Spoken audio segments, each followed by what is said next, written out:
Hello everyone. इस video में हम डिफरेंट टाइप्स के एसी सर्किट्स के बारे में पढ़ेंगे और उसमें क्या उसका फेजर डायग्राम भी पढ़ेंगे क्या होता है। तो फेजर डायग्राम क्या होता है? एक ऐसा डायग्राम जो कि अल्टरनेटिंग करंट और अल्टरनेटिंग वोल्टेज को वेक्टर्स के फॉर्म में और उनके बीच एंगल को रिप्रेजेंट करे, उसको बोलते हैं phasor diagram. A diagram which representing alternating current and alternating voltage as vectors with the phase angle between them. तो ये क्या करेगा? अल्टरनेटिंग करंट और अल्टरनेटिंग वोल्टेज को उसके फेज एंगल के साथ रिप्रेजेंट करेगा। ऐसे डायग्राम को बोलते हैं फेजर डायग्राम। अब अगला टॉपिक है हमारा different types of AC circuit. अब हम अलग अलग टाइप के एसी सर्किट्स के बारे में पढ़ेंगे। पहला है एक एसी सर्किट है जिसमें सिर्फ रजिस्टर है, तो circuit containing resistance only. Circuit containing resistance only, resistance only। ये सर्किट है जिसमें सिर्फ रेजिस्टेंस है। तो एक एसी सर्किट बना देते हैं, उसमें सिर्फ रेजिस्टेंस लगाया हुआ है। ये सोर्स है, ये एसी का साइन हो गया, एसी सोर्स है ये, और ये सर्किट में सिर्फ एक रेजिस्टेंस लगा हुआ है। और इसका जो ईएमएफ है, इसकी इक्वेशन होती है equals to E not sine omega T. अब हमने ईएमएफ और करंट, ईएमएफ हमें पता होता है, हमने करंट निकालना होता है, फिर उसके साथ हमने उसका ग्राफ बनाना पड़ेगा। करंट और ईएमएफ में कैसा ग्राफ है और उसका फेजर डायग्राम कैसा होता है।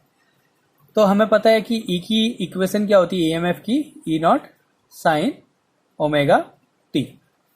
ये एक इक्वेशन हो गई। ये किसी भी सर्किट में, अगर वो एसी सर्किट है तो उसके ईएमएफ की इक्वेशन होगी। अब इस सर्किट का रेजिस्टेंस आर है और हम इस आर से डिवाइड करते हैं इसको, तो E upon R equals to E not upon R sine omega T. तो ई अपॉन आर क्या हो गया? V upon R equals to I. तो यहाँ पे वी की जगह ईएमएफ ले रहे हैं, तो ये हो गया आई इक्वल्स टू ये maximum current I not sine omega T. ये सेकेंड इक्वेशन। तो ईएमएफ से हमने करंट निकाला। अब इसमें क्या है, इन दोनों इक्वेशन से क्या मिल रहा है? यहाँ पे भी क्या है, साइन ओमेगा टी, यहाँ पे भी साइन ओमेगा टी।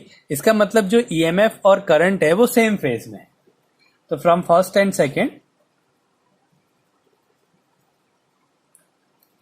हमें क्या मिला कि ईएमएफ एंड करंट या current is in phase of EMF, is in the phase of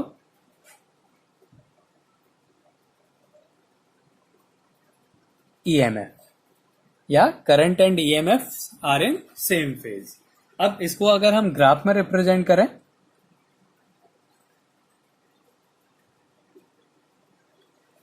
तो ये वाली जो लाइन है ये रिप्रेजेंट कर रही है EMF को और करंट को। EMF और करंट को रिप्रेजेंट कर रही है। तो पहले EMF के लिए कैसा होगा? ये ईएमएफ का साइन का फंक्शन है वोल्टेज, तो ये ईएमएफ के लिए ग्राफ हो गया। ये टाइम के साथ चेंज हो रहा है। अब करंट, क्योंकि सर्किट में रेजिस्टेंस है इसलिए करंट थोड़ा कम होगा ईएमएफ से। तो ये क्या है, जब ईएमएफ जीरो था तब करंट भी जीरो होगा, जब ईएमएफ मैक्सिमम था तो करंट भी मैक्सिमम होगा, क्योंकि वो सेम फेज में है। तो ये इस तरीके से इसका करंट बनेगा। जब ईएमएफ मैक्सिमम है तभी करंट भी मैक्सिमम होगा, और जब ईएमएफ जीरो है तब करंट भी जीरो होगा। तो ये जो डॉटेड लाइन है ये रिप्रेजेंट कर रही है करंट को, और ये वाली लाइन रिप्रेजेंट कर रही है ईएमएफ को। तो ये हो गया इसका ग्राफिकल रिप्रेजेंटेशन। अब इसको अगर फेज डायग्राम में बनाए हम, तो अब क्या है, ये लाइन है, ये एंगल बना रहा है ओमेगा टी, ये फेज एंगल हो गया उसका ओमेगा टी। अब क्या है, इसमें यही लाइन ईएमएफ को भी रिप्रेजेंट करेगी और यही लाइन उसके करंट को भी रिप्रेजेंट करेगी। तो ईएमएफ माना ये मैक्सिमम जो है, ये ईएमएफ, ये वाली जो एक्सिस है ये ईएमएफ या करंट को रिप्रेजेंट कर रही है और ये टाइम को रिप्रेजेंट कर रही है। तो ये हो गया ईएमएफ के लिए, और करंट थोड़ा सा कम होगा उससे, तो ये वाली लाइन जो हो गई वो करंट के लिए हो गई, और ये करंट की मैक्सिमम वैल्यू हो गई आई नॉट, और ये ईएमएफ की मैक्सिमम वैल्यू हो गई ई नॉट। तो ये इसका फेजर डायग्राम हो गया। तो ये था सर्किट कंटेनिंग रेजिस्टेंस ओनली। अब हम दूसरा सर्किट पढ़ेंगे जिसमें सिर्फ कैपेसिटर है। तो सर्किट कंटेनिंग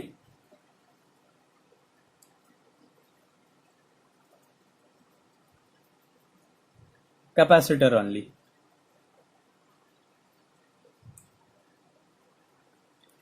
अब सर्किट में सिर्फ कैपेसिटर है। तो एक कैपेसिटर एक एसी सर्किट में है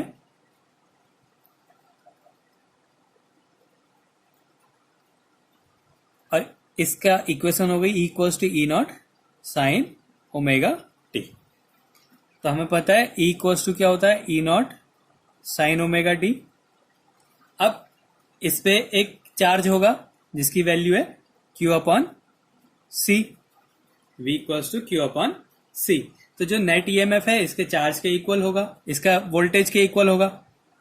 इसका जो वोल्टेज है वो है क्यू अपॉन सी और ये किसके कारण है, इस ईएमएफ के कारण है। तो हम यहाँ पे ई की वैल्यू क्या लिख सकते हैं, q upon c equals to हो गया ई नॉट साइन ओमेगा टी। इसको यहां पहुंचा दिया तो क्यू इक्वल्स टू क्या आ गया, ई naught C sine omega T. अब हमने करंट निकालना है तो हम इसका डिफरेंशिएशन कर देंगे टाइम के रिस्पेक्ट में। तो डिफरेंशिएटिंग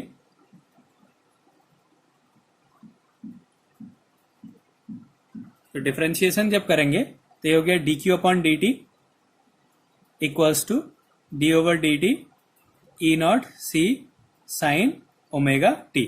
अब D Q upon D T की वैल्यू होती है आई इक्वल्स टू, ये कांस्टेंट है, साइन का हो जाएगा कॉस, तो और ओमेगा आगे आ जाएगा। तो ये हो गया ई not omega C cos omega T. ये करंट की वैल्यू आ गई।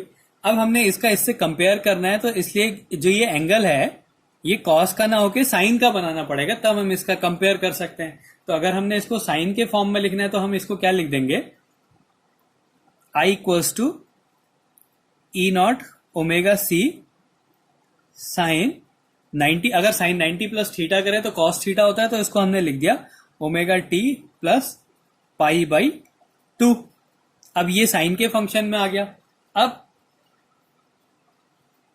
ये वाला जो है ई नॉट ओमेगा सी, ये करंट की मैक्सिमम वैल्यू, अगर हम साइन की वैल्यू इसको 1 कर दें तो करंट की मैक्सिमम वैल्यू क्या आ जाएगी, ई नॉट ओमेगा सी।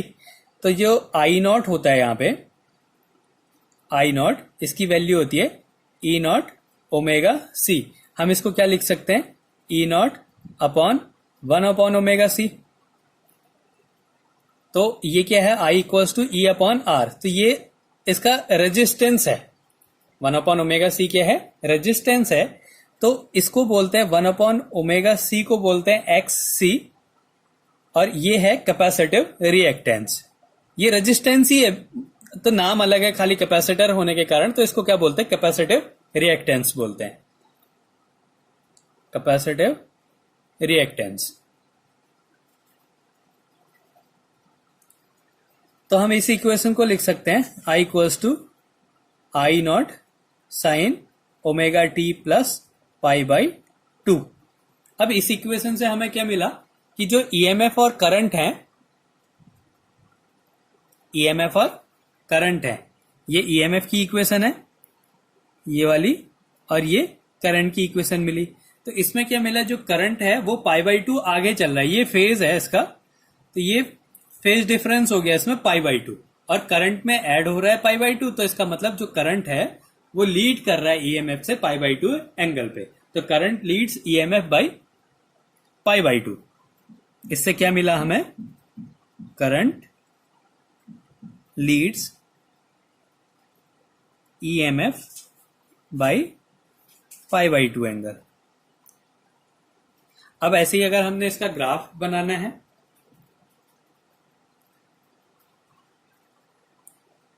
तो पहले ईएमएफ को रिप्रेजेंट कर देते हैं। ये ईएमएफ के लिए हो गया,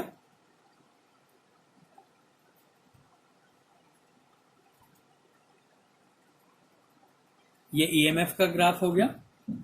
अब करंट क्या है, करंट जो है ईएमएफ से आगे चल रहा है, मतलब अब पाई बाई 2 आगे चल रहा है। ये साइन का फंक्शन है तो ये कॉस का फंक्शन है, तो ये आगे चलेगा पाई बाई 2।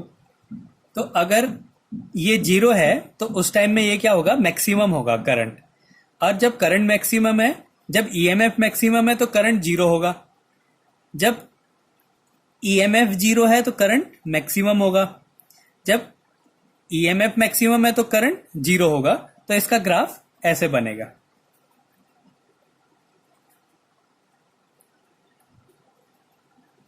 इस तरीके से ये एक जीरो है तो दूसरा मैक्सिमम होगा, एक मैक्सिमम है तो दूसरा जीरो होगा, क्योंकि इसमें पाई बाई टू का फेज डिफरेंस है। और जब ये जीरो होगा तो ये पाई बाई टू लीड कर रहा है, तो इसलिए इसकी वैल्यू उस टाइम मैक्सिमम होगी। तो ये हो गया इसका ग्राफिकल रिप्रेजेंटेशन। अब अगर इसको फेजर डायग्राम में बनाए हम, तो ये माना ईएमएफ को रिप्रेजेंट कर रहा है, ये ओमेगा टी इसका एंगल है। तो करंट क्या है, इससे पाई बाई टू आगे है, मतलब 90 डिग्री आगे होगा। तो उस टाइम ये करंट को रिप्रेजेंट करेगा, ये वाली जो है करंट को रिप्रेजेंट करेगी। ये अगर ईएमएफ को कर रही है तो ये करंट को रिप्रेजेंट करेगी, और ये एंगल कितना होगा, पाई बाई टू एंगल होगा। और ये ईएमएफ की मैक्सिमम वैल्यू हो गई ई नॉट, और ये करंट की मैक्सिमम वैल्यू हो गई आई नॉट। तो ये इसका फेज डायग्राम हो गया। तो क्या था, पहले हमने सर्किट में रेजिस्टेंस लिया, तो ईएमएफ और करंट जो है दोनों साइन के फंक्शन आ गए, ये दोनों साइन के फंक्शन है, और कोई फेज डिफरेंस नहीं है दोनों में, तो इसलिए हमने कह दिया कि current is in the phase of EMF. तो दोनों को एक साथ जीरो एक साथ मैक्सिमम कर दिया, और ये एक ही लाइन पे हो गया दोनों। फिर हमने दूसरा लिया कि सर्किट में क्या है, कैपेसिटर है, तो इसका वोल्टेज जो है, यहाँ पे जो ईएमएफ है ये क्यू अपॉन सी हो गया, q equals to c v. तो ये जो ई की वैल्यू है ये क्यू अपॉन सी हो गई। इसको हमने सॉल्व करा डिफरेंशिएशन से, करंट की वैल्यू निकाली, तो वो कॉस का फंक्शन आ गया। कंपेयर करने के लिए साइन का फंक्शन बनाना पड़ा, तो हमने इसको omega T plus pi by two लिख दिया, sine 90 plus theta cos theta हो गया। Cos 90 plus theta sine theta, या sine 90 plus theta cos theta हो गया। तो यहाँ पे साइन 90 प्लस थीटा करा तो कॉस थीटा आ जाएगा। तो ये एक इक्वेशन आ गई। इससे ये पता चला कि ये इसमें ये ओमेगा टी है, तो ये omega T plus pi by to है, मतलब जो करंट है वो लीड कर रहा है ईएमएफ से पाई बाई टू एंगल। तो जब ये जीरो है तो करंट मैक्सिमम होगा, जब ईएमएफ जीरो है तो करंट मैक्सिमम, और जब ईएमएफ जीरो है तो करंट मैक्सिमम हो गया, और जब करंट जीरो है तो ईएमएफ मैक्सिमम हो गया। और ये इसका फेजर डायग्राम हो गया। अब अगला है कि सर्किट में इंडक्टर है, सर्किट कंटेनिंग इंडक्टर ओनली। तो अगला टॉपिक है circuit containing inductor only. Circuit containing inductor only.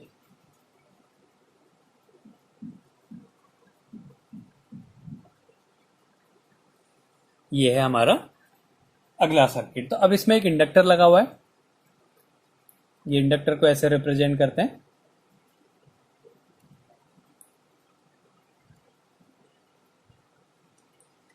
तो जब इससे ये एसी सोर्स है, तो जब इसमें करंट की जो डायरेक्शन चेंज होगी तो इसमें एक फ्लक्स चेंज होगा। तो जो फ्लक्स चेंज होगा तो इसमें भी एक इंड्यूस्ड ईएमएफ बन जाता है, जिसकी वैल्यू होती है, सेल्फ इंडक्शन है, तो ये हो गया minus L D I upon D T. तो ये इसमें इंड्यूस्ड ईएमएफ बना।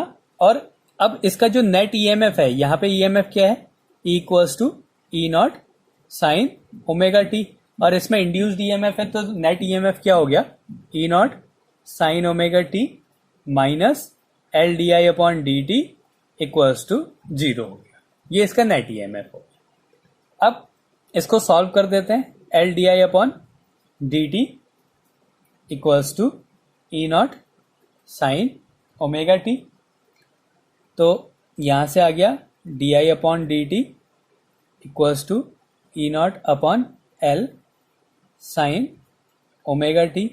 इसको यहां पहुंचा दिया, d i equals to E not upon L sine omega t d t. अब इसको इंटीग्रेट कर दिया,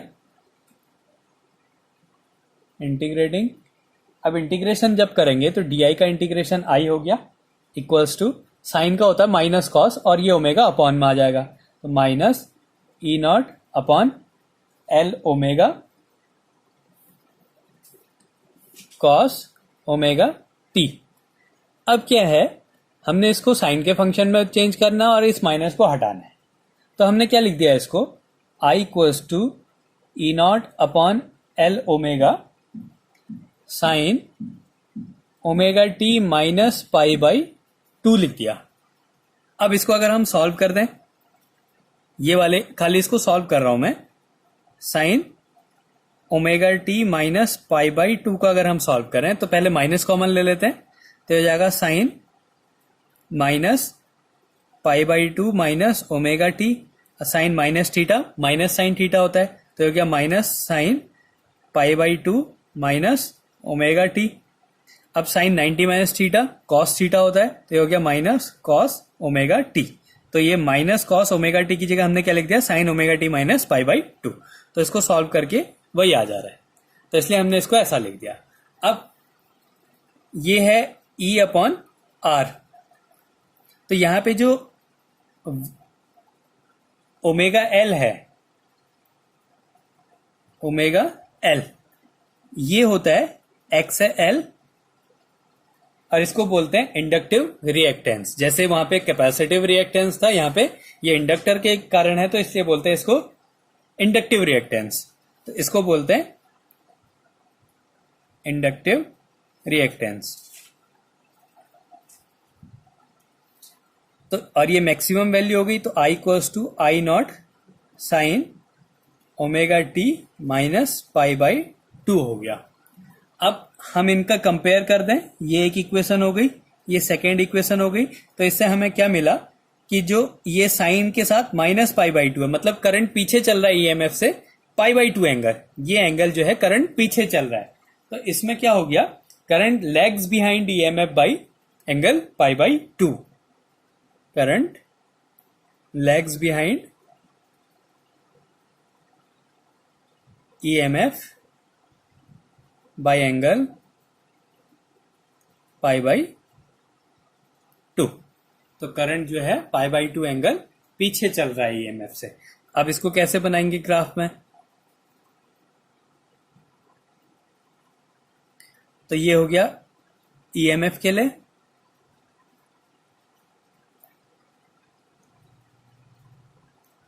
अब इसमें क्या है, करंट जो है वो पीछे चल रहा है पाई बाई 2, मतलब ये जब जीरो है तो वो पाई बाई 2 पीछे चल रहा है, मतलब नेगेटिव मैक्सिमम हो गया, तो ये मैक्सिमम हो गया।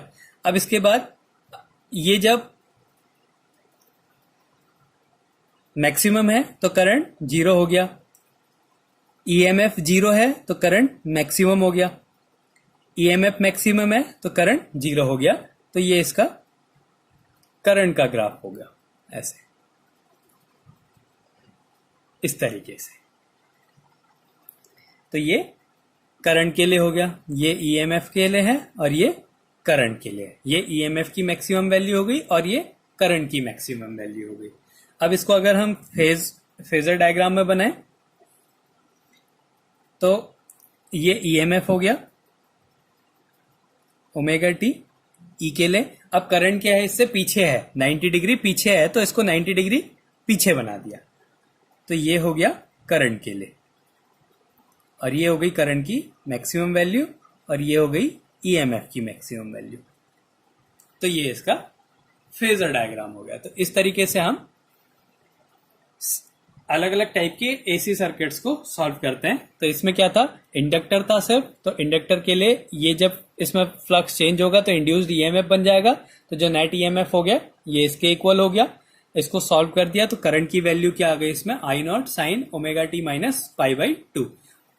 इसमें क्या होता है, जो कैपेसिटिव रिएक्टेंस होता है एक्स एल, इसकी वैल्यू होती है ओमेगा एल, और इंडक्टिव रिएक्टेंस होता है एक्स सी, इसकी वैल्यू होती है 1 अपॉन ओमेगा सी। ये रेजिस्टेंस ही है, और अगर सर्किट में रेजिस्टेंस है तो वहां पे क्या होता है, रेजिस्टेंस आर होता है। तो इस तरीके से हम अलग अलग टाइप के एसी सर्किट्स को सॉल्व करते हैं। आगे वीडियो में अगली वीडियो में हम जो है इन तीनों को मिक्स करेंगे। एक सर्किट होगा जिसमें इंडक्टर भी होगा, कैपेसिटर भी होगा और रजिस्टर्स भी होगा, तो वहां पे क्या होगा, एलसीआर सीरीज सर्किट के बारे में पढ़ते हैं। और ये है हमारा अलग अलग टाइप के, इंडक्टर को अलग लिया, कैपेसिटर को अलग लिया और रेजिस्टेंस को अलग लेके हमने उसके फेजर डायग्राम बनाया।